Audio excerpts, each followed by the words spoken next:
कोल्हापुरातील शाहू मिल पुनरुज्जीवित करावी अशी मागणी करत सध्या शाहू मिलच्या दारात आंदोलन सुरू आहे। या आंदोलनाची दखल घेत वस्त्रोद्योग मंत्री संजय सावकारे यांनी कोल्हापूर वासियांना दिलासा देणारा निर्णय घेतला। त्यानुसार शाहू मिलच्या जागेत राजर्षी शाहूंच्या कार्याला साजेल असं स्मारक आणि टेक्सटाईल टुरिझम हब निर्माण करण्यास तत्वतः मान्यता देण्यात आली आहे। मुंबईत मंत्रालयात झालेल्या आजच्या बैठकीत हा निर्णय झाला। राजर्षी छत्रपती शाहू महाराजांनी सुरू केलेली छत्रपती शाहू मिल काळाच्या ओघात बंद पडली। ही मिल पुन्हा सुरू करावी अशी मागणी करत शाहू मिल बचाव कृती समितीनं आंदोलन सुरू केलंय। या आंदोलनाची दखल घेत आज वस्त्रोद्योग मंत्री संजय सावकारे यांनी मुंबईत बैठक घेतली।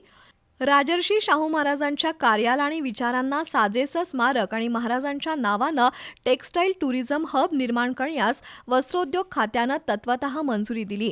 या बैठकीला पालकमंत्री प्रकाश आबिटकर, आमदार राजेश क्षीरसागर, आमदार अमल महाडिक, महापालिका आयुक्त के मंजुलक्ष्मी यांची उपस्थिती होती। तर जिल्हाधिकारी अमोल एडगे यांनी व्हिडिओ कॉन्फरन्सद्वारे बैठकीत सहभाग घेतला। वस्त्रोद्योग विभागासाठी 26 एकरपैकी 5 एकर जागा घेऊन त्यामध्ये अर्बन हट संकल्पना राबवली जाईल। त्यामध्ये कोल्हापुरी चप्पल, साज, कापड उद्योग यांना एकाच छताखाली जागा दिली जाईल। तर उर्वरित 21 एकर जागेचा महानगरपालिकेनं आराखडा तयार करावा असा निर्णय नामदार सावकारे यांनी दिलाय। त्या 21 एकर जागेतील विविध प्रकल्पांचा आराखडा बनवण्यासाठी एजन्सी नेमण्याचे आदेशही त्यांनी दिले।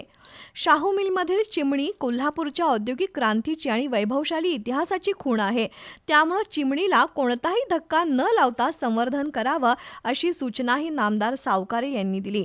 पालकमंत्री आबिटकर, आमदार क्षीरसागर यांनी मिलमधील विविध प्रकल्पांबाबत सूचना केल्या। तर या मिलच्या पुनरुभारणीसाठी केंद्र शासनाकडे पाठपुरावा सुरू असून पुढील महिन्यात पुन्हा बैठक घेतली जाईल असं आमदार अमल महाडिक यांनी सांगितलं।